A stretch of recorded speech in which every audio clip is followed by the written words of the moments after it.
सतपुरुष साहिब की प्रार्थना की जाती है। वर्गाकार विधान होने के कारण, चारों गुरु की स्थापना होने के कारण इसको चौका कहते हैं। सतलोक की भाव रचना के आधार पर इसका विधान किया जाता है। ये बड़ा मार्मिक गंभीर रहस्य है। आरती कहते हैं प्रार्थना को। ये चौका आरती। यदि आपसे कोई पूछता है, आपके गुरुजन आते हैं, आप लोग चौका आरती कराते, उसमें किसकी पूजा होती है? आप निश्चय निसंदेह बताना। इस यज्ञ आरती में उस पार ब्रह्म सत्येश्वर परमात्मा की प्रार्थना है, जहां से हम समस्त हिंदू, मुस्लिम, सिख, ईसाई, भारतीय, ऑस्ट्रेलियन, एशियन, अफ्रीकन, यूरोपियन, सारे विश्व के लोग, जहां से जड़ चैतन्य का उपादान हुआ है, जहां से संपूर्ण सृष्टि की उत्पत्ति हुई है, उस पार ब्रह्म परमात्मा सत्येश्वर परमात्मा की प्रार्थना है। और साकार में उन्हीं के साकार रूप में गुरु की पूजा है।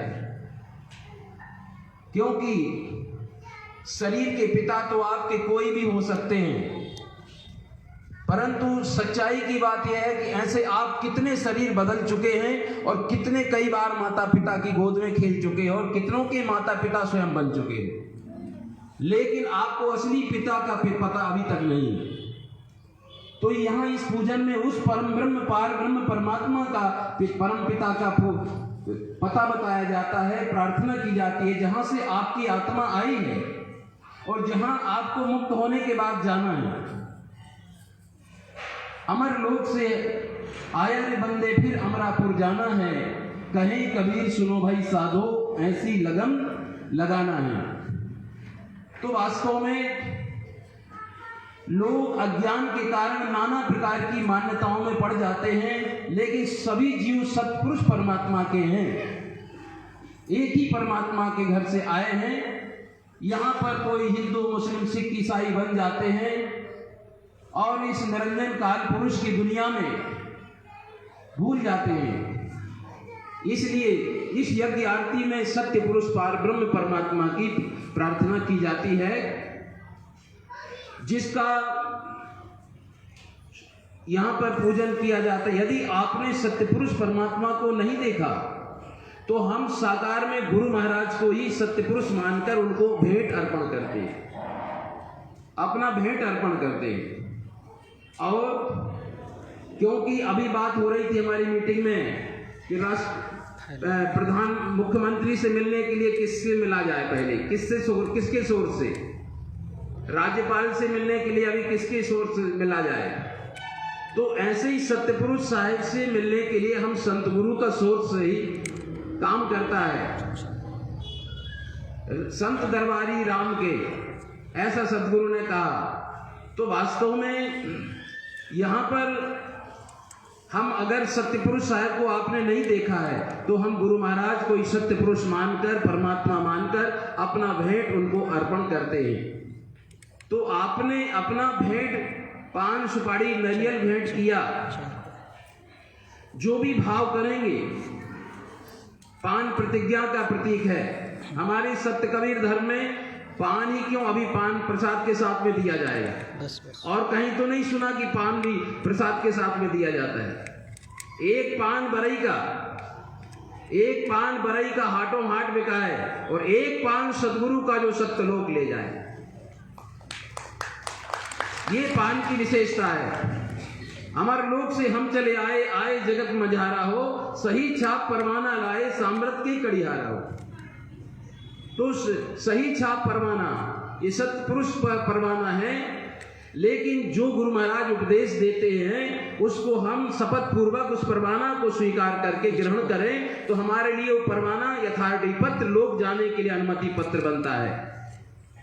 और अगर बिना विचारे कर लिया तो बकरी को भी परवाना दिया जाए तो परवाना मान के नहीं खाती, वो तो पत्ती मान के खा जाएगी। तो ऐसे ही जो बिना विचार के खा जाएंगे कोई, तो समझ लेना बकरी की पत्ती की तरह आपने खा लिया। परंतु पान प्रतिज्ञा का प्रतीक है, सुपारी संकल्प का प्रतीक है। नारियल अपने हृदय की भावनाओं को अर्पित करने का माध्यम है, प्रतीक है।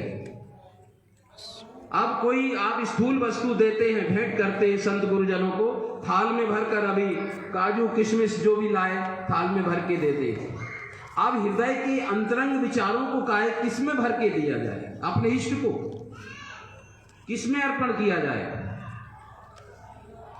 अपने अंतरंग विचारों को तो निश्चित ही नारियल के माध्यम से, नारियल के माध्यम से ही भक्त जो है, हंस हैं, अपने आराध्य को, अपने इष्ट देव को हृदय में लगाते हैं, कंधों पर लगाते हैं, मस्तक पर लगाते हैं, और जो भी भावना करते हैं, चाहे आप भक्ति मांगे, मुक्ति मांगे, चाहे धन दौलत मांगे, चाहे बेटा बेटी मांगे, चाहे दुनियादारी, तो वो आप जो भी मेमोरी में भरेंगे वही रिकॉर्ड होगा।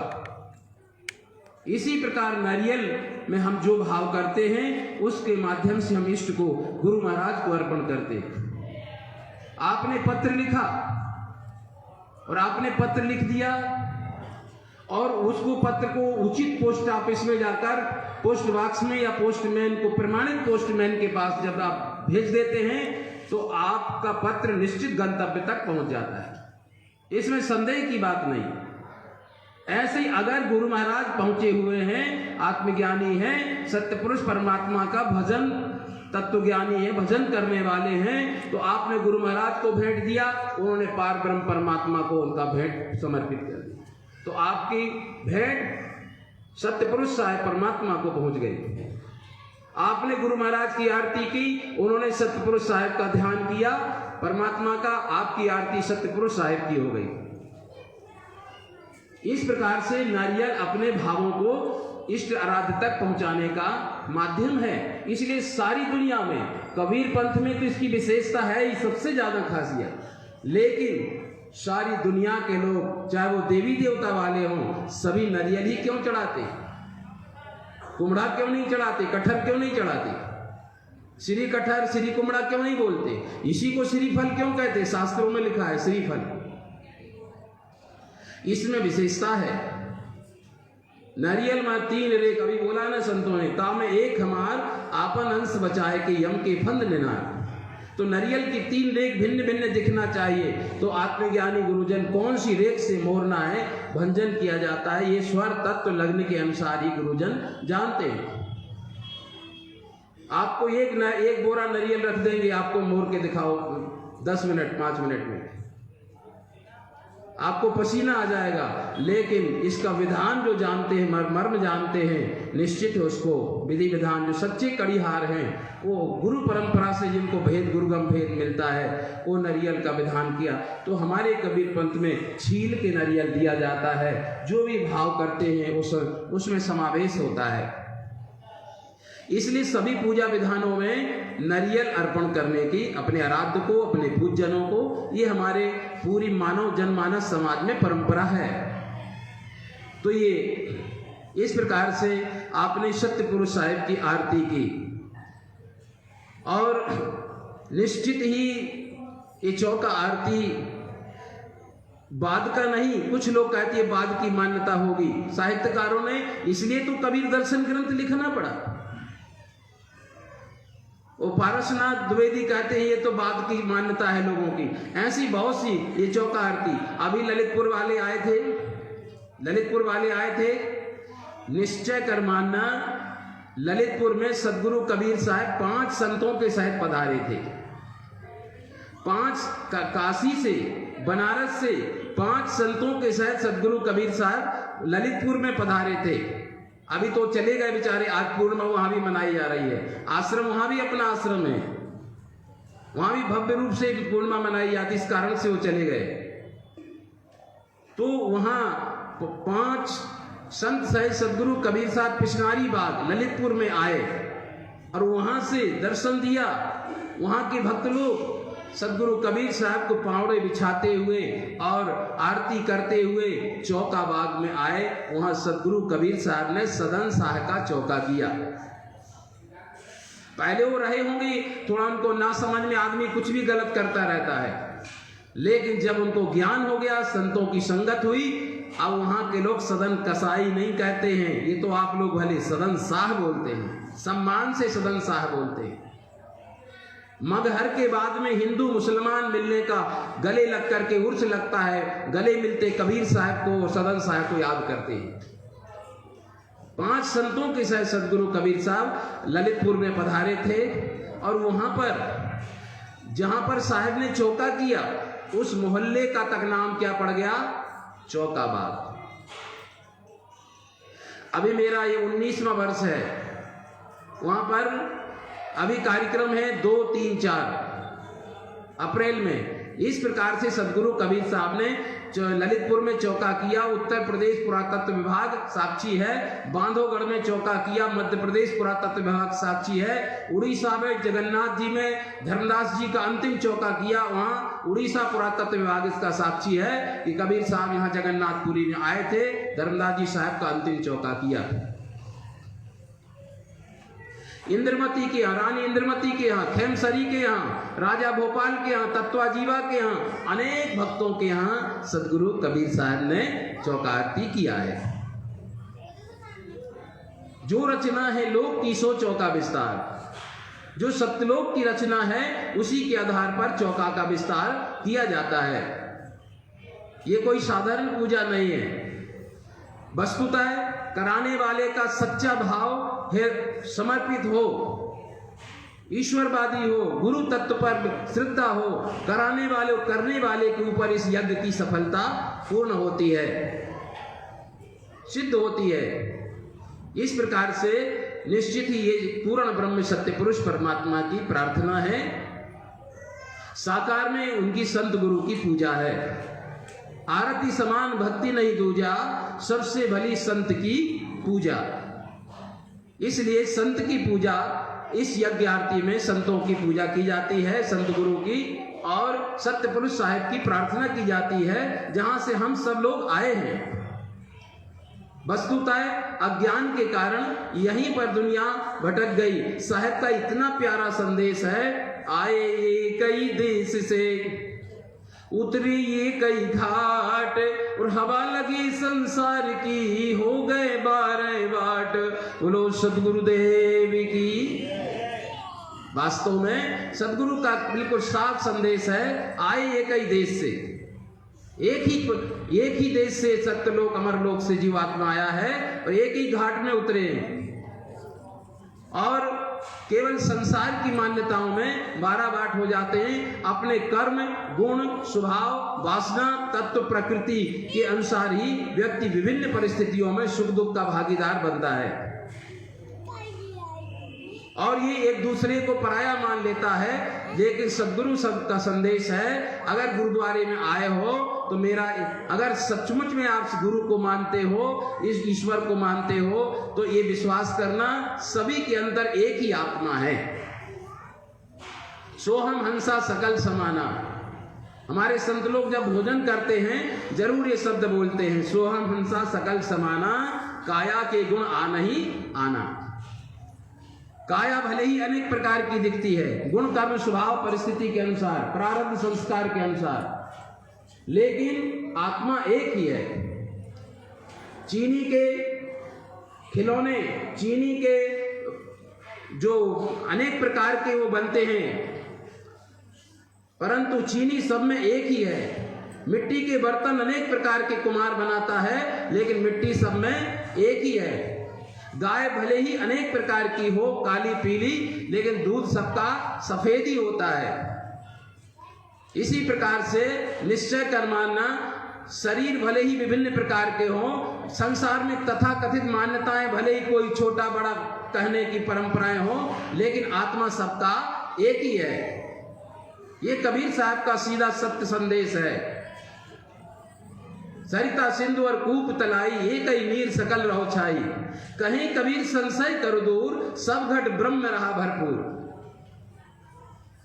कबीर साहब की सिद्धांत से वस्तुतः ये तो काल पुरुष की दुनिया में ये अलग अलग गुण कर्म स्वभाव परिस्थिति प्रारब्ध आदि के अनुसार विभिन्न छोटा बड़ा गरीब अमीर और धनी नाना प्रकार की परिस्थितियों में दिखाई देते हैं, लेकिन आत्मा सबका एक ही है। यहाँ तक कि चाहे गरीब हो, चाहे अमीर हो, चाहे ब्राह्मण हो, क्षत्रिय हो, वैश्य हो, शूद्र हो, चाहे महिला हो, चाहे पुरुष हो, चाहे गोरा हो, काला हो, सबकी आत्मा एक ही है। आत्मा ना पुल्लिंग है ना स्त्रीलिंग है, अव्यय है, अव्यय है। आत्मा सबकी एक सी है। ये तो शरीर के केवल विभिन्न प्रकार आकार संस्कार आशा वासना कल्पनाओं से बनते हैं। इसलिए आत्म तत्व सबका एक ही है और निश्चित ही आत्म तत्व को जानने के लिए, परम तत्व को जानने के लिए सदगुरु कबीर साहब का सारा दर्शन उसी पर केंद्रित है। इसलिए सदगुरु कबीर साहब का जो सिद्धांत है ईश्वरवादी है। जो सच्चे कबीरपंथी हैं वो ईश्वर की सत्ता को मानते हैं। जैसे एक बात अपने न्याय शास्त्र के सिद्धांत के अनुसार मैं आपको समझाने की सरल भाषा में समझाऊंगा, कठिन नहीं, सभी लोग समझ जाएंगे। देखो, घट पट चट मठ। घट है माने घड़ा है तो कुमार है, करेक्ट है। घट माने घड़ा है तो कुमार है, चित्र है तो चित्रकार है, चटाई है तो सूत्रकार है। इसी प्रकार से निश्चित ही घट पट चट मठ इनका अगर कार्य है तो कारण है। कार्य कारण न्याय से कार्य है तो कारण है। तो कोई कहेगा कि भाई ये रोड किसने बनाए, तो हमारे महापौर या कोई शासन के लोग कहेंगे हमने बनाया। ये 4 लाइन किसने बनाए, तो आप वो कहेंगे अरे ये तो मोदी जी ने बनवाए हैं। तो उनसे पूछते जाइए कि चंदा सूरज किसने बनाए, सौर मंडल किसने बनाए, 21 ब्रह्मांड किसने बनाए, तो सब कुछ मनुष्य ने नहीं बनाया। मनुष्य की एक सीमा है, बुद्धि की एक लिमिटेशन है, एक दायरा है, एक परिधि है। मनुष्य 84 लाख योनियों में श्रेष्ठ है, यह विचार सत्य है। गोस्वामी तुलसीदास जी महाराज और चारों वेद पुराण, 18 पुराण, 6 शास्त्र सभी इसको प्रतिपादित करते हैं। बाइबल कुरान शरीफ भी मनुष्य जीवन को श्रेष्ठ मानता है। अगर परमात्मा के बाद इस प्रकृति में कोई दूसरा प्राणी है, उस परमात्मा का प्रतिनिधि वो केवल मनुष्य। परंतु मनुष्य से ऊपर भी कोई सत्ता है, ये हरदम मनुष्य को ख्याल करना चाहिए। तो निश्चित घट पट चट मठ, तो चित्र है तो चित्रकार है, घड़ा है तो कुमार है, सूत्र है तो सूत्रकार है। तो इसी प्रकार सृष्टि है तो सृजनहार है। तो सृष्टि है तो जरूर सृजनहार है। अब दूसरा न्याय से बताता हूं। बिना प्राण के आपका पिंड नहीं टिक सकता, करेक्ट है ना। अगर प्राण निकल जाए तो कहते मिट्टी हो गया, इसको जल्दी करो। बात सच्ची है ना। बिना प्राण के, बिना आत्मा के आपका पिंड नहीं टिक सकता। पिंड यानी शरीर। आपके बिना आत्मा के पिंड नहीं टिक सकता, तो बिना परमात्मा के ब्रह्मांड भी नहीं टिक सकता। बिना आत्मा के पिंड जब नहीं टिक सकता, तो बिना परमात्मा के ब्रह्मांड भी नहीं टिक सकता। इसलिए हमारे भारतीय उपनिषदों में कहा लिखा है, यत पिंडे तत् ब्रह्मांडे, यत ब्रह्मांडे तत् पिंडे। और कबीर साहब ने कहा, धर धरनी का एक ही लेखा, और जस बाहर तस भीतर देखा। संतो अब्दू बदर धुंध अंधियारा, इसी में सब कुछ, बाग बगीचा यही में सब कुछ गड़ गिरनारा। इसलिए यत पिंडे तत् ब्रह्मांडे, तो जो पिंड में है वो ब्रह्मांड में है। जो ब्रह्मांड की झांकी पिंड में डाल दी गई सृजनहार ने। इसलिए निश्चित ही इसमें जब बिना पिंड, आत्मा के पिंड नहीं टिक सकता, तो बिना परमात्मा के ब्रह्मांड भी नहीं टिक सकता है। इसलिए कबीरपंथी लोग ईश्वरवादी होते हैं और कबीर साहब ईश्वर की सत्ता का प्रतिपादन करते हैं। लेकिन कबीर साहब का ईश्वर केवल पूर्व पश्चिम में नहीं रहता। कबीर साहब का ईश्वर किसी को मारता पीटता नहीं, लड़ाता भिड़ाता नहीं है। पूरब दिशा हरि को वासा, पश्चिम अलय मुकामा, अरे दिल में खोज दिलई में खोजो, यही करीमा रामा। एक कहता है पूरब में भगवान है, पूरब को नमस्कार करेगा। जब भले आदमी पूरब में ही तुम्हारा भगवान बैठा है, तो उत्तर दक्षिण और पश्चिम में कौन है? खाली पड़ी क्या? एक कह रहा अल्लाह ताला हमारा पश्चिम में बैठा है। जब तुम्हारा अल्लाह ताला पश्चिम में है तो पूरब और उत्तर दक्षिण में कौन है? इसलिए साहब ने सीधा न्याय किया, दिल में खोज दिलई में खोजो यही करीमा राम। देखो, यद्यपि कबीर साहब ने राम शब्द का प्रयोग पूरे साहित्य में किया है, परंतु याद रखना कि दुनिया वालों ने जो राम की परिकल्पना की है, जो उन्होंने उनको जिस रूप में प्रस्तुत किया है गोस्वामी जी ने या अन्य लोगों ने, तो 100% उनको सारी दुनिया मानने को तैयार नहीं है और नहीं मानती है। किसी महापुरुष तक मान लेती है, या कितने लोग तो आज भी हमारे देश के लोग नहीं मानते, विदेश की बात तो ठीक है, लेकिन कबीर साहब जिस राम की व्यापक परिभाषा करते हैं, ऐसा भारतीय नहीं पूरा विश्व में ऐसा कोई इंसान बता दो जो कहे कि हमें कबीर साहब के राम को नहीं मानता। तो कबीर साहब का राम कौन है? सर्वज्ञ राम सकल घट सारा, और है सब ही में और सबसे न्यारा। एक राम जसरत घर डोले, एक राम घट घट में बोले, एक राम का सकल पसारा, एक राम निरालंब सबसे न्यारा। इसलिए कबीर का राम सबके हृदय मंदिर में बैठ रहा। रमन्ते योगनो अस्मिन् ते रामा, सबके हृदय मंदिर में रमने वाला है और सबसे न्यारा है जो निराकार है, जो सबका उपादान करता है। उपादान माने सबकी उत्पत्ति, जड़ चैतन्य का सारा प्रादुर्भाव, उत्पत्ति व्युत्पत्ति उसी से हुई है। इसलिए कबीर साहब के राम को कोई नहीं नकार सका। कबीर साहब का पूरा ज्ञान, पूरा का पूरा दर्शन सार्वभौमिक है। इसलिए आगरा में मेरा कार्यक्रम था, बहुत से विद्वान इकट्ठे हुए, लेकिन सब ने यही कहा था कि कबीर साहब की वाणी अकाट्य है। कबीर साहब की वाणी अकाट्य है। ओशो रजनीश कहते हैं, बौद्ध और महावीर यदि वो कृत्रिम उपवन है तो कबीर साहब प्राकृतिक उपवन है।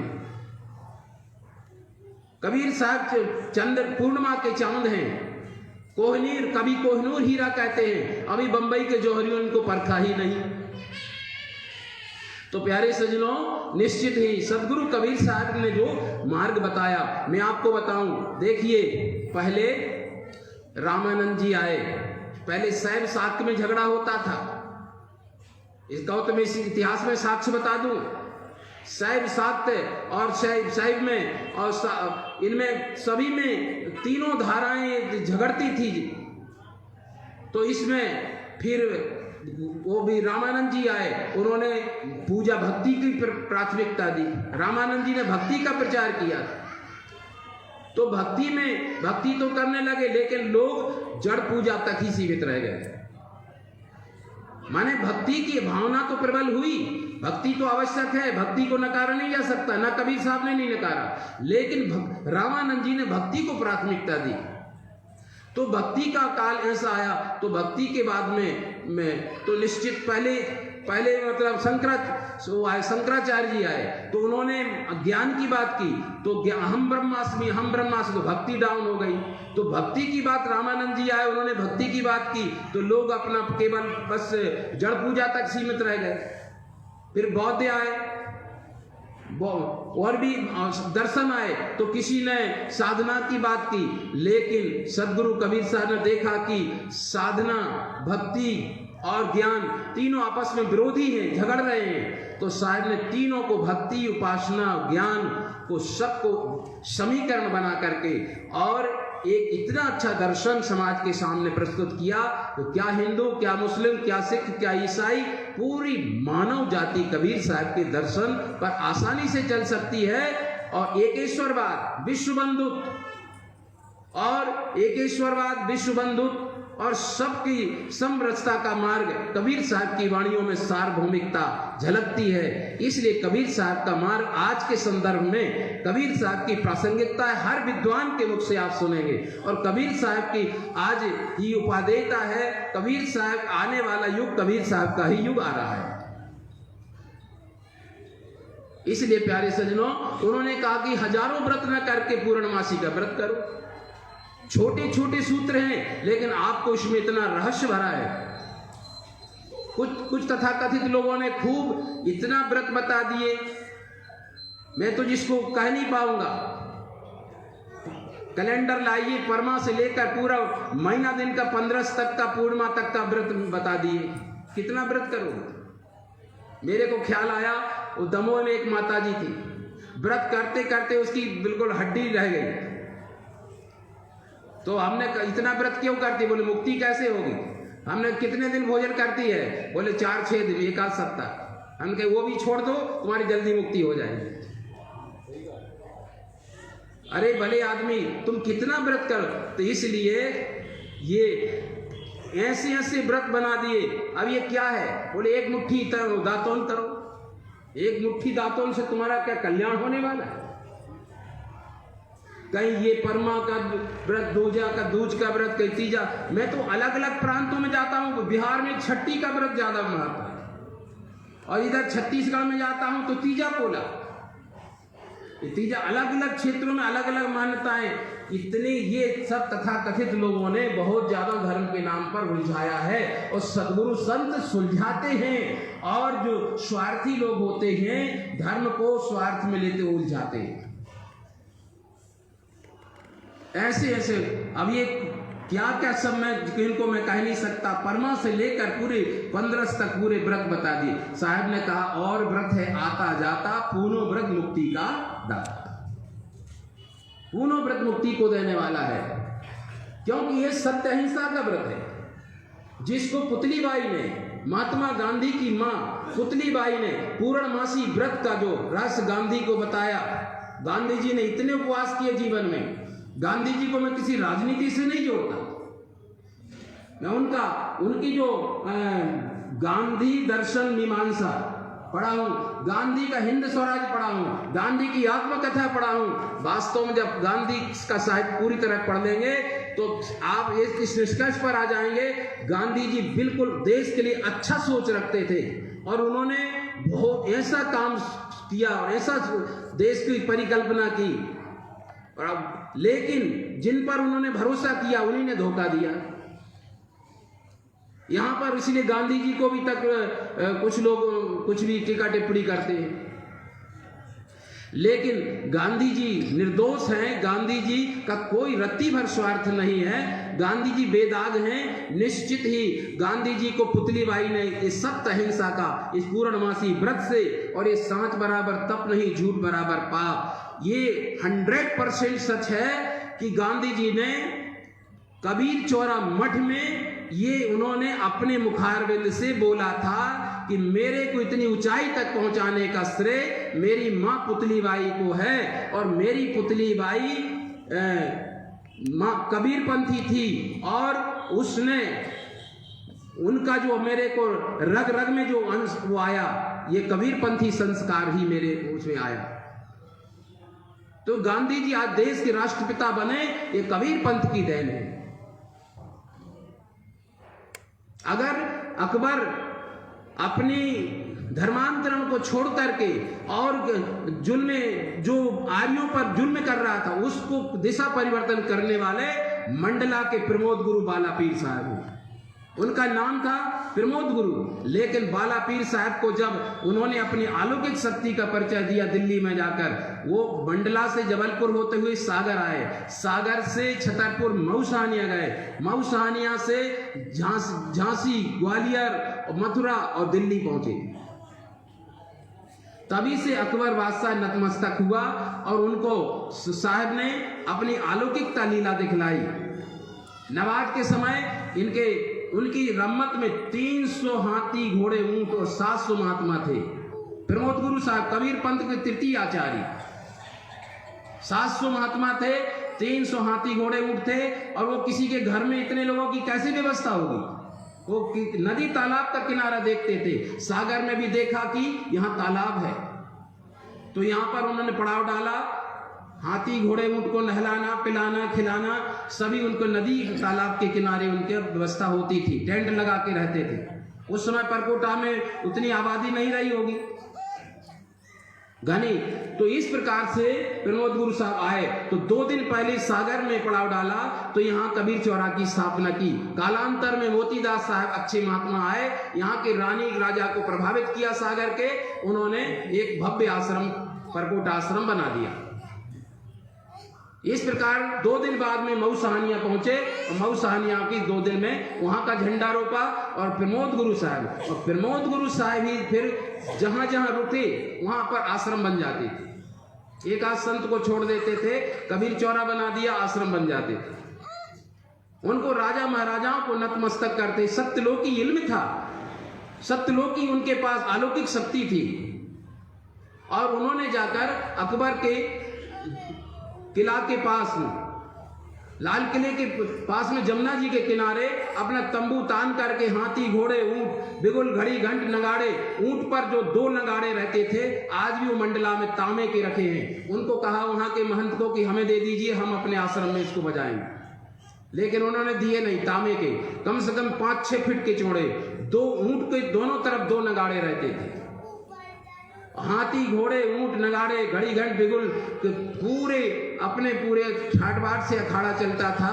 और वहां मथुरा जमुना नदी के किनारे दिल्ली में पड़ाव डाल दिया। संध्या हुई, बिगुल घड़ी घंट बजे, नगाड़ा बजने लगा। अकबर ने कहा नवाज का समय कौन हो गया, कौन ये शोर कर रहा है, जाओ। वहां के सिपाहियों को भेजा। उन्होंने कहा कि बादशाह का आदेश है, ये बाजे बंद करो। प्रमोद गुरु साहब ने कहा अगर संतों के बाजे बंद करेंगे बादशाह तो उनके भी बाजे बंद हो जाएंगे, उनके भी बाजे बंद हो जाएंगे। जब प्रमोद गुरु साहब ने ऐसा वचन लेकर और राज दरबारी उनके सिपाही पहुंचे, नवाज के पहले इन्होंने बाजे बंद कर दिए प्रमोद गुरु साहब ने। और जब उनका शाही डंका बजता था नवाज के पहले, तो जब डंका बजाया तो कोई भी आवाज नहीं निकली। उनका जो है वो जो शहनाई जो तुरंग बजती थी नवाज के पहले, वो भी नहीं, आवाज नहीं निकली। तब इसके बाद में उन्होंने बीरबल से पूछा ये क्या है, ये ऐसा क्यों बाजे में आवाज क्यों नहीं आ रही। बोले सरकार हुजूर यहाँ महात्मा कोई पीर औलिया सच्चे पीर औलिया ठहरे हैं, उनका संदेश ये आया था कि हमारे बाजे बंद करोगे तो बादशाह के भी बाजे बंद हो जाएंगे। लगता है कि वही कोई विशेष महात्मा औलिया है, देखना चाहिए। तो अकबर श्रद्धा के लेकर के ऐसा कौन सिद्ध महात्मा है कि ऐसे हरकत की। तो हाथी पर बैठ करके छत्र चमर लेकर के और पूरे साथ समाज के साथ प्रमोद गुरु साहब के दर्शन के लिए पहुंचे। तो प्रमोद गुरु साहब पहले बड़ी लगभग 50-60 वर्ष की उम्र में थे और एक पत्थर की शिला पर बैठे थे। पत्थर की शिला भी चलने लगी और वो देखते देखते बालक रूप में दिखने लगे। बादशाह हाथी से उतरकर कि अभी तो मैं इनको बुजुर्ग देख रहा था, अब ये बालक रूप में दिखने लगे और पत्थर भी चल रहा है। तो बादशाह हाथी से उतरकर ज्यों ही उनके जड़ में गिरे और कहा आप प्रमोद गुरु बाला पीर 300 बार शब्द बाला पीर शब्द किया, माने बालक रूप में आप पीर हैं, अल्लाह है। तब से उनके इस नाम के आगे जोड़ा गया प्रमोद गुरु बाला पीर। इसको और एक सच्चाई और बताऊं, तब जब इनके सामने जब प्रमोद गुरु साहब ने अलौकिक शक्ति का परिचय दिया तो प्रमोद गुरु साहब ने से चरणों में नतमस्तक हुए और उन्होंने परिचय पूछा कौन है। उन्होंने कहा कि मैं सत्यलोक कबीर से निवासी हूँ, मैं कबीर धर्म का तृतीय आचार्य हूँ। सत्य धर्म का विकास वर्धन करने के लिए, जीवों को भक्ति सिखाने के लिए मैं यहाँ पर विचरण कर रहा हूँ। तब फिर बाला पीर साहब ने का परिचय पा करके उन्होंने अपने राज दरबार में ले जाने के लिए आग्रह किया अकबर ने। जब अकबर ने राज दरबार में ले जाने के तो उन्होंने शर्तें रखी, आप आर्यों को, हिंदू प्रजा को कभी दुखाना नहीं, उनके मंदिरों को तोड़ना नहीं और उनका धर्म परिवर्तन नहीं करना और उन पर कर वसूल नहीं करना, और तब मैं आपको वहां जाऊंगा। तब प्रमोद गुरु साहब ने बहुत सी शर्तें रखी और इसके बाद में जब प्रमोद गुरु साहब जाने को तैयार हुए, उन्होंने बादशाह ने शाही सम्मान किया और भेंट में उनके साथ में 300 गांव दिए। तो प्रमोद गुरु साहब क्या करेंगे गांव का और बहुत सी माल खजाना। प्रमोद गुरु साहब ने सब कुछ छोड़ दिया, लेकिन उनकी मोहर ले ली। जहां तक आपका मेरा शासन है, आपका जहां भी यात्रा आएगी मेरी मोहर बता देना, उनको कोई रुकावट नहीं करेगा। तो वही मोहर हमारे कबीर पंथ में उर्दू में है, वो पंजाब में लगा करके वो मोहर आज भी दी जाती है। आज भी वो मोहर पंजाब में लगा कर दी जाती है जो महंत बनाए जाते हैं। इसलिए वास्तव में प्रमोद गुरु साहब हमारे, तो ये कबीर पंथ की विशेषता है। ये सब संप्रदायवाद, जातिवाद, दुनिया भर के वाद विवाद से सबसे हट करके सदगुरु का सिद्धांत निर्विवाद है, निर्विवाद है। इसलिए वास्तव में भक्ति करे सो लोके जाई, क्या पुरुषा क्या नारी हो। तो सदगुरु की भक्ति करो। गांधी जी को सत्य अहिंसा की प्राप्ति पूर्णमासी व्रत और समत बराबर तप नहीं, झूठ बराबर पाप। और दूसरी साथी पुतली बाई ने सुनाई थी, जीव मत मारो बापुरा सबका एक ही प्राण। इन दो साथियों से गांधी जी को विदेश जाते समय इन्हीं का दोनों का साथी का निष्कर्ष सुना लिया उन्होंने।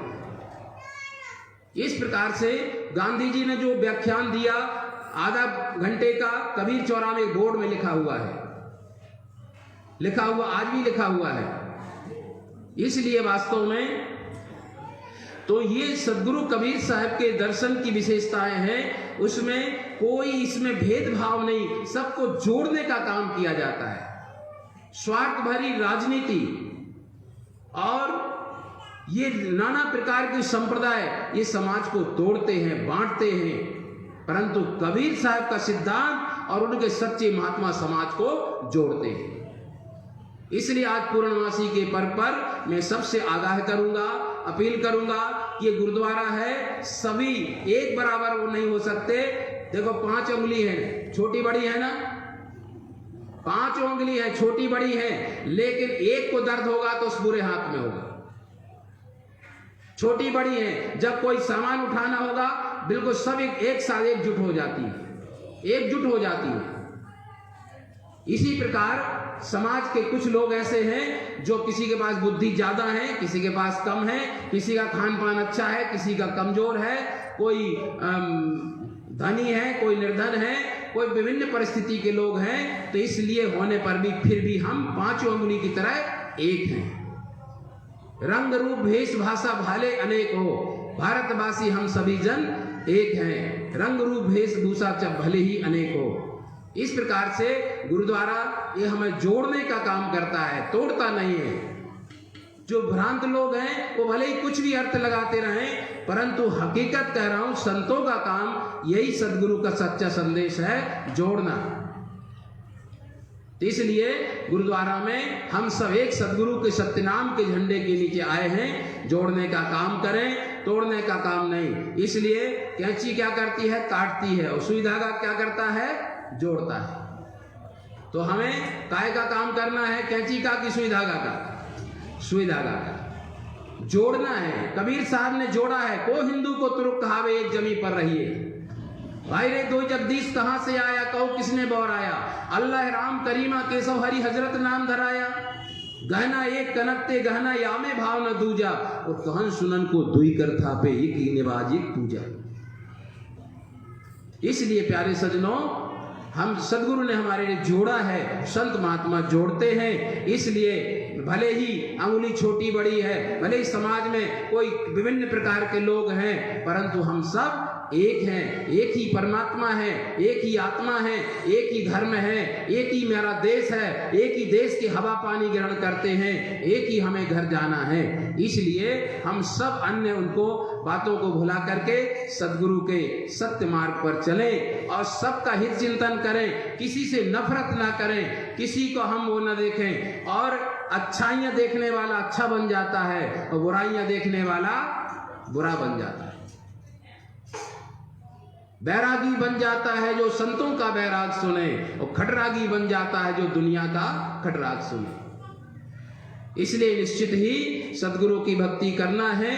और निश्चित, और इस आज का जो कार्यक्रम है, माघी पूर्णिमा का पावन पर्व है, ये लगभग में 30-35 साल से किरवई दामाखेड़ा में ये पर्व मनाता था, वहां तो बड़े रूप से होता है, लाखों की संख्या, लाखों में, केवल नेशनल नहीं इंटरनेशनल स्तर का कार्यक्रम होता है।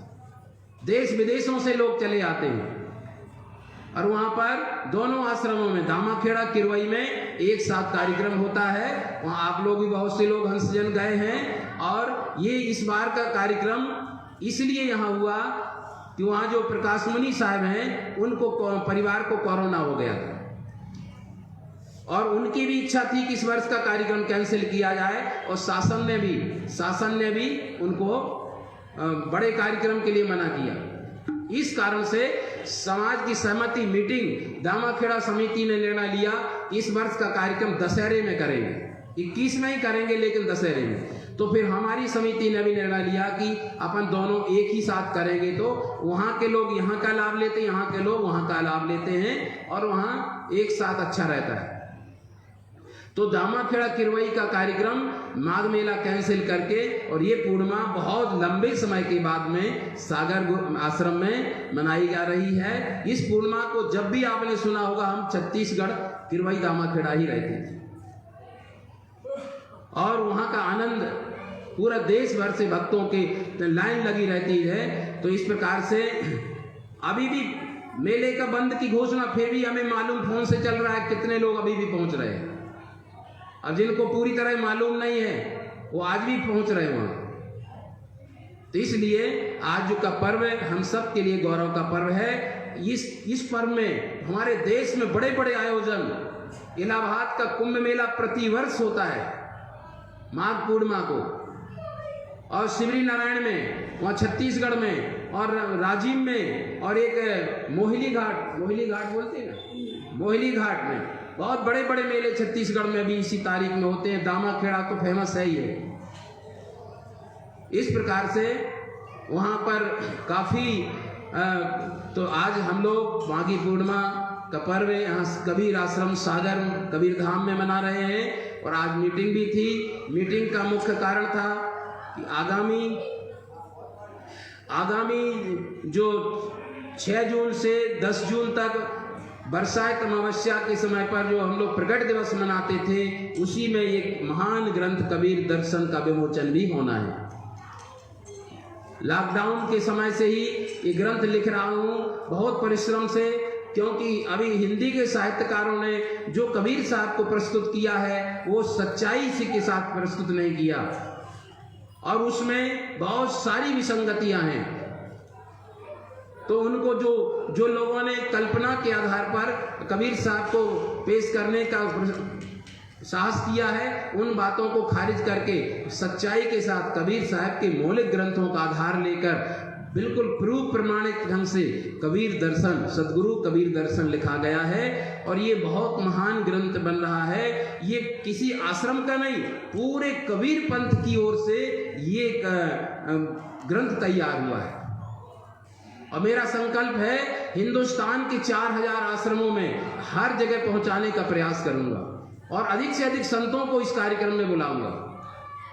संत लोग भी आएंगे, उनको भी ग्रंथ विमोचन होने पर निःशुल्क भेंट में वितरण होगा। शासन की कड़ी से जुड़े हुए लोग आएंगे, प्रयास करेंगे जो भी आ जाएं। अभी छत्तीसगढ़ के राज्यपाल से भी मिले तो उनको भी आने का आमंत्रण दिया, बहुत ही सहृदय मिले और उन्होंने आने के लिए वचन दिया है। और चरणदास महंत जो कि मध्य प्रदेश में शासन में होम मिनिस्टर थे, उनसे भी मिले।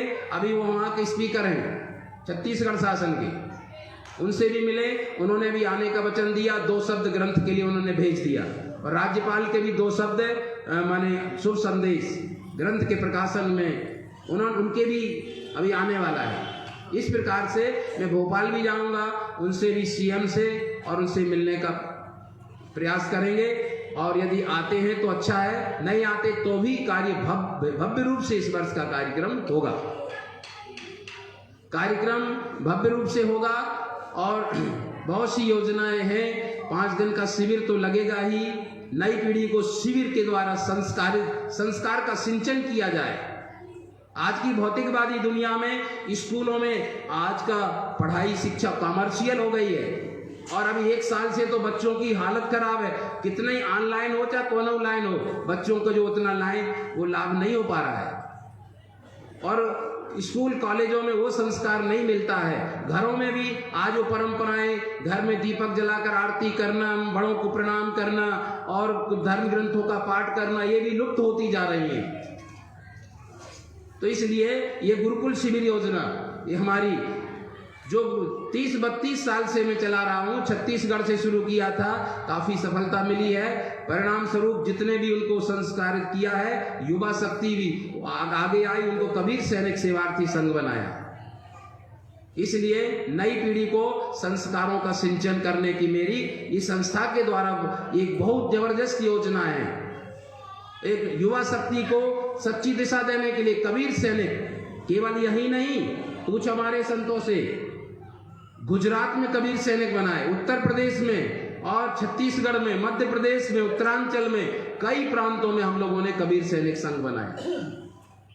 और साथ में मातृशक्ति के विकास के लिए जगह जगह महिला मंडल बनाए कि माताएं केवल घर तक रसोई 4 दीवारी तक ना रह जाएं, केवल टीवी देखते ना रह जाएं। आपका बहुत बड़ा दायित्व है, आपको देश के लिए, समाज के लिए, धर्म के लिए भी कुछ करना है। और चाहे बेटा हो चाहे बेटी, पूरी शिक्षा होना चाहिए। शिक्षा के साथ संस्कार भी होना चाहिए। अकेली शिक्षा भी निश्चित व्यक्ति के व्यक्तित्व को सर्वांगीण नहीं बना सकती। सर्वांगीण विकास हो अगर उसी व्यक्ति का हो सकता है कि शिक्षा के साथ संस्कार। कुछ विद्वान लोग भी बैठे हैं, उनसे मैं वो मेरी बात को जो अच्छी तरह जान सकते हैं। जो माताएं गहने पहनती हैं, क्या जमीन से ऐसे ही निकलते हैं? पहले मिश्रित धातु में सोना निकलता है, मिश्रित धातु में रहती हैं। उनको अग्नि संस्कार किया जाता है, तेजाब में डाला जाता है और उनको अनेक प्रकार के डाई आदि में ढाल करके तब फिर गले में धारण करने योग्य बनते हैं। तो बिना संस्कार के कोई चीज गले में धारण करने योग्य नहीं हो सकती। मनुष्य भी जन्म से केवल महान नहीं होता, उनको कोई विभूतियां होती हैं जो सत्यलोकी होती हैं। बाकी 99% व्यक्ति को संस्कारित करके ही महान बनाया जाता है। इसलिए माताएं, घर, प्रत्येक परिवार संस्कार की प्रयोगशाला बने। परिवारों की संरचना आध्यात्म के फाउंडेशन पर हो, ये मेरी भावना है। और देश की आध्यात्मिक सेवा, देश की नैतिक आध्यात्मिक सेवा करना ही मेरे जीवन का सर्वोपरि उद्देश्य है। सर्वोपरि उद्देश्य है। आप कहें कि गरीबों के लिए क्या किया, तो आप मेरे साथ चलो जरा गुजरात। जो गए होंगे उनको पता है। मेरे साथ चलो गुजरात, जहां आप 2 लोग डरेंगे। जंगल में मैं आश्रम बनाया, जंगल में, घोर जंगल में आश्रम बनाया और वहां पर आदिवासियों को जगाया और हजारों लोगों के गले में कंठी पहनाई। अपनी आंखों से देखना हो तो अभी मेरा कार्यक्रम बन रहा है। कौन तारीख में है गुजरात का? 27 से 30 तारीख तक नहीं, 27 ने 26 से 30 तारीख तक हमारा गुजरात में कार्यक्रम अभी है। तो वहां देखो, वहां पर आदिवासी जो बेचारे अबूझमाड़ थे, क्या देश है, क्या दुनिया है, क्या संस्कृति है, क्या हमारी नागरिकता है, कुछ भी नहीं, अंधाधुंध अंधियारा। और वो तारू मारू में भूले थे, ईसाईकरण हो रहा था। उनको कैसे हम लोगों ने अपने घर वापसी लाए, अपनी मूल संस्कृति से जोड़ा। कबीर पंथ क्या है? हिंदुत्व का एक रिफाइंड सारांश है और कोई अलग नहीं है। जैसे दूध का सार दही, दही का सार मक्खन, मक्खन का सार घी और घी अंतिम रूप है, ऐसे ही हिंदुत्व का अंतिम जो संस्कारित सबका जो नवनीत वो कबीर पंथ है, कोई अलग से नहीं है। इसलिए वास्तव में उनको मूल धारा में जोड़ा, अपनी भारतीय संस्कृति, अपनी संत परंपरा में अपनी हिंदू संस्कृति को परिचय कराया और वहां पर लाखों लोग उससे प्रभावित हुए, उस आश्रम से। मैं आपको संध्या आज पूर्णमासी के पर्व पर कह रहा हूं, हम लोग वहां मंत्री मिनिस्टर को बुलाते नहीं है, वो फोन करते, गुरुवार आज आ जाऊं, क्या आदेश है, क्या करना है। वहां से फोन करते हैं सांसद विधायक कि कुछ हमारे लिए आदेश करें, तो हम कहते हैं कि एक किचन हॉल बन जाना है, एक बड़ा हॉल बनना है, एक गेट बनना है, यहाँ बाउंड्री बनना है, ऐसा तो जो कहते हैं कि हम लोग नहीं कर पाए वो महात्मा लोग कर रहे हैं। वहाँ इससे भी बड़ा आश्रम बड़े परिसर में है, वहाँ स्टेचू ऑफ यूनिटी वहाँ से 60 किलोमीटर है, वहाँ पर विश्व की सबसे बड़ी ऊंची मूर्ति सरदार वल्लभ भाई पटेल की। वहीं से कबीर वट भी उतनी दूरी पर कबीर वट है, उतनी दूर जहाँ पर कबीर वट का मेला, विशाल का वृक्ष है कबीर वट। एशिया का सबसे बड़ा वृक्ष है, जहाँ के नर्मदा नदी के किनारे पर, और वहाँ पर लाखों आदमी इकट्ठे होकर के मेला वहाँ लगता है, लाखों आदमी समा जाएंगे, इतना बड़ा मेला, इतना बड़ा वृक्ष है। वहाँ पर सदगुरु कबीर साहब को स्मरण करके वहाँ पर संत महंत आते हैं। सम्मानीय नरेंद्र मोदी जी समय सीएम थे, उन्होंने भी कबीर कुंभ लगाया था, तो उन्होंने भी दीप प्रज्वलित करके, मुरारी बापू ने और नरेंद्र मोदी ने वहाँ पर उसका दीप प्रज्वलित करके कबीर कुंभ स्थापना की थी, शुरुआत किया था। इसलिए निश्चित ही गुजरात में आदिवासियों को हम लोगों ने बस्तर में जाकर कम से कम 9-9 हजार बच्चों को एक साथ हम लोगों ने ध्यान, साधना, योग, संस्कार और प्राथमिक दिनचर्या का ज्ञान कराया। काली तिरपालें बिछवाकर 2 घंटे सुबह 6 बजे से 8 बजे तक। नारायणपुर में अनेक जगह हम लोग आदिवासी क्षेत्रों को भी जगाया। और मैं हृदय से कह रहा हूँ, मेरे सामने कोई प्रकार का वो नहीं है, मैं सबका हित चिंतन चाहता हूँ, परंतु जो धर्म के मामले में जो भ्रांति है, जो उसमें दाल में काला है, उसको अमान्य करो, उसको सही उसको करो और सच्चाई को ग्रहण करो। और जैसे माताएं चावल को बनाती तो पहले चुनती हैं, कंकड़ निकालती हैं, तो इन कंकड़ों को निकालो और सच्चाई को, सूप का काम है, सार को गहराए थोता दे उड़ाए। अब आपके घर में 1 बोरा धान है, अब आधी खाली धान है बदरा, आप सूप को दे दो तो सूप तो फोकट को उड़ा ही देगा, और केवल चोखे माल को तब आधा बचा, तो सूप का क्या दोष है? जो चोखा था वो बच गया और जो फोकट था उड़ गया। अब सूप को गाली दे तो क्या उसे? एक व्यक्ति ने कपड़े बनवाए दर्जी से, अच्छा स्वस्थ था तो कपड़े बना, उसको बुखार आ गया और महीना बीमार रहा तो दुबला पतला हो गया। अब वो कपड़े ढीले हो गए तो दर्जी को गाली देता, तो अपने शरीर की हालत नहीं देखता, दर्जी को गाली देता है। तो ऐसे ही इन तथाकथित लोगों ने बहुत सी मान्यता, ऐसी भ्रांति डाली जो ज्ञान की, विवेक की कसौटी पर खोटी निकल गई। तो उसमें सदगुरु का क्या दोष है? वो तो कह रहे चोखा माल ग्रहण करो, सच्चाई की बात, सच्ची साधना, सच्चा ज्ञान, सच्ची मान्यताओं को। बाकी ये तथाकथित मान्यताएं, उनका एक मुट्ठी दातोन करो, उन्हें करवा चौथ को मनाओ, तो फलाना इसे ऐसा करो वैसा करो, ये क्या फोक डुगरिया पुराण की बात है, ये सब फालतू की। इसलिए सदगुरु का ये हजारों व्रत न करके पूर्णमासी का व्रत करो, सत्य अहिंसा का व्रत, जिसको गांधी जी पुतलीबाई करती थी, गांधी जी को जिन्होंने सबक मिला। हजारों तीर्थों में का सारांश है सत्संग तीर्थ। गोस्वामी जी लिखते, मुद मंगलमय संत समाजू, जो जग जंगम तीर्थ है, जंगम तीर्थ है, चलता फिरता तीर्थ है। और 33 करोड़ के पीछे कितनों को मनाओगे? एक पेड़ की जड़ पर पानी डाल दो तो पेड़ अपने आप हरा भरा रहेगा, डाली डाली पत्ते पत्ते सींचने की जरूरत नहीं रहेगी। इसलिए गुरु की पूजा होने से सबकी पूजा। हमारा भारतीय वैदिक मंगलाचरण, प्राचीन मंगलाचरण, गुरुर् ब्रह्मा गुरुर्विष्णु गुरुर्देवो महेश्वरः, गुरुर् साक्षात परम ब्रह्म तस्मै श्री गुरुवे नमः। गुरु ही ब्रह्मा है, गुरु ही विष्णु है, गुरु ही शंकर है, गुरु पार ब्रह्म परमेश्वर है। ऐसे गुरु के चरणों में कोटि कोटि बार नमस्कार हो। ये हमारा भारतीय प्राचीन मंगलाचरण। इसलिए गुरु की पूजा को प्रधानता दी जाती, सबका सम्मान करो, लेकिन बिना गुरु के ज्ञान नहीं हो सकता। स्वयं हमारी भारतीय संस्कृति इतिहास साक्षी है, रामचंद्र जी ने भी गुरु बना के सबको मर्यादा सिखलाई। गोस्वामी जी ने डंके की चोट पर लिखा, गुरु बिन भवनिधि तरे न कोई, जो बिरंच शंकर सम कोई। देखो रामायण में लिखा है कि नहीं। एक मॉरिशस में हमारे सहपाठी हैं, उन्होंने गुरु तत्व पर, संस्कृत में गुरु तत्व पर, संस्कृत साहित्य में गुरु तत्व पर पीएचडी की है। हमारे पास उन्होंने पुस्तक भेजी है। देखो संस्कृत साहित्य में गुरु तत्व का कितना विश्लेषण। इसलिए बिना निगुरा नहीं रहना। निगुरा कितनी लंबी माला सरकाए, कितने गंगा नहाए, कितने गीता पढ़े, कुछ होने जाने वाला नहीं। सत्य वचन। गुरुबिन माला फेरते, गुरुबिन देते दान, गुरुबिन सब हराम है, पूछो वेद पुराण। इसलिए गुरुमुख होना चाहिए और गुरु से ज्ञान लेना चाहिए, निगुरा नहीं रहना चाहिए, गुरु की कंठी गले में होना चाहिए और सुबह शाम प्रार्थना करें, ईश्वरवादी बने, नास्तिक नहीं। हम सब हिंदुस्तानी आस्तिक हैं। जो नास्तिक हैं वो वास्तव में वो मनुष्य नहीं है।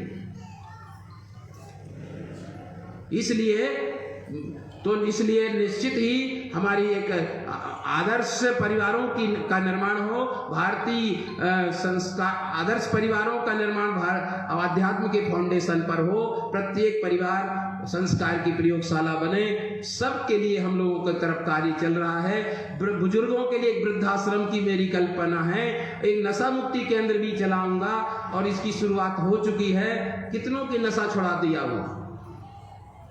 किसी प्रकार नशा मनुष्य के हित में नहीं है और मांसाहार भी हित में नहीं है। भले ही लोगों को बुरा लगता हो, शराबी को यदि शराब की बात करेंगे तो बुरा लग सकता है, लेकिन संतों का कहना है नशा न करना, मान लो कहना प्यारे भाई बहना, होगी बड़ी खराबी। नशा में डर है, नशा जहर है, जीते जी मर जाना, होगी बड़ी खराबी। नशा से स्नायु कमजोर होते, फेफड़े कमजोर होते हैं, पूरी उम्र नहीं जी पाते हैं और निश्चित धन खराब होता है, बुद्धि खराब होती है, जीवन निरर्थक व्यर्थ चला जाता है। और मांसाहार से भी सत्य कहता हूं, व्यक्ति की बुद्धि मलिन होती है। पशुओं का भोजन करेंगे, पशुओं के हाड़ मांस तो पशु बुद्धि आएगी, पशुता आएगी। इसलिए मनुष्य वैज्ञानिक तत्व से सिद्ध कर सकता हूं, मैं जीव विज्ञान उससे भी सिद्ध कर सकता हूं और भारतीय दर्शन शास्त्र से सिद्ध कर सकता हूं, मनुष्य शुद्ध प्राकृतिक शाकाहारी है। जितने चपटे नाखून के प्राणी हैं वो सब शाकाहारी माने गए। हमारे धर्मशास्त्रों का बखान है। हाथी का नाखून कैसा चपटा होता है कि नहीं देखा हो? घोड़े का नाखून चपटा होता है, बकरी भैंस गाय के सबके चपटे नाखून हैं। मनुष्य के भी चपटे नाखून होते हैं और जो मांसाहारी है उनके नुकीले होते हैं, गोल होते हैं, गोल नाखून होते हैं। देखो बाज का और शेर का, कुत्ते का, तेंदुआ का, भालू का, जितने भी मांसाहारी हैं उनके नाखून गोल होते हैं, नुकीले होते हैं और टेढ़े होते हैं। मनुष्य का नाखून चपटा है। गाय का, घोड़े का, बकरी का, बैल का, हाथी का, ये सब शाकाहारी हैं और इसलिए उनके नाखून चपटे हैं। दूसरी पहचान और बताऊं, जितने मांसाहारी हैं वो सब जीभ से पानी पीते चप चप करके और शाकाहारी ओंठ से पीते। घोड़ा, बकरी, बैल, आदमी, किसी को देख लेना ओंठ से पानी पीते। कुत्ता देखना, बिल्ली देखना, शेर देखना, सब जीभ से चप चप करके। तो मांसाहारी जो पानी पीते हैं वो सब जीभ से चप चप करके पीते हैं और मनुष्य जो शाकाहारी हैं वो ओंठ से पानी पीते हैं। इसलिए मनुष्य मांसाहारी है ही नहीं, ये तो कुसंग से और दुर्बुद्धि से और जिनको ज्ञान नहीं इस कारण से मांसाहारी बन जाते हैं। तो इसलिए आज सबसे कबीर पंथ की विशेषता है, कोई प्रकार का नशा ना करें, गलत खान पान ना करें और चाहे किसी भी समाज का हो। जो हम जंगल में जाकर आदिवासियों को गले लगाते हैं तो फिर और तो हमारे सब तो हमारे आत्मी है ही है। इसलिए भ्रांति से आदमी सांचे से भागा फिरे झूठे का बंदा। तो मैं दर्जी का उदाहरण बताया कि दर्जी की खुद गाली देता है, खुद की दशा देखता नहीं। ऐसे कबीर साहब ने जो बात कही वो सच्ची बात कही। अब अपनी बुद्धि से, कर्मों से दुबले हो गए तो अब कबीर साहब को कुछ भी कहो तो ये उचित नहीं, गुरुजनों को कुछ भी कहो ये उचित नहीं है। सारी दुनिया चंद्रमा को अच्छा कहती है लेकिन चोर कहता है कि चंद्रमा भी नहीं होना, अंधेरी रात होना चाहिए। इसलिए निश्चित ही सदगुरु के आदर्शों पर चलें। जरूर गले में कंठी हो, पूर्णमासी का व्रत करें और 1000 काम छोड़कर पूर्णिमा मनाने आओ।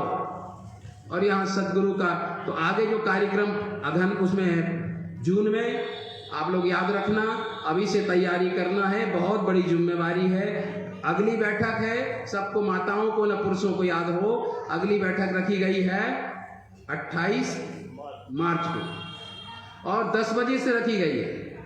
10 बजे से 28 मार्च को और लगभग 2-3 बजे समाप्त हो जाएगी सब। जल्दी कार्यक्रम होगा, 2-3 बजे पूरा सब समाप्त।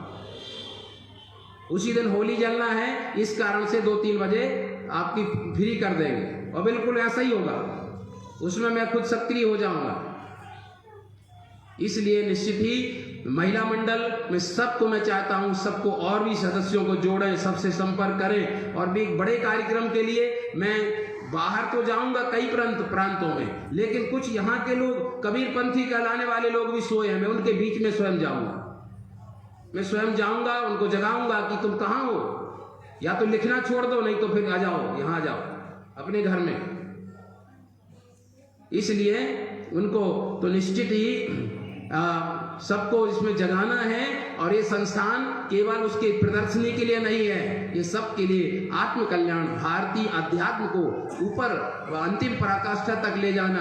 आप ऋषियों की संतों की भूमि है ये, और आप ऋषियों की संतान हैं, आध्यात्मिक आपकी पहचान है। इसलिए आध्यात्म की ऊंचाई को छुओ और हम जीवन को सफल बनाएं और देश के लिए, धर्म के लिए, समाज के लिए भी कुछ कर जाएं। औरों के हित जो जीता है, औरों के हित जो मरता है, उसका हर आंसू रामायण प्रत्येक कर्म ही गीता है।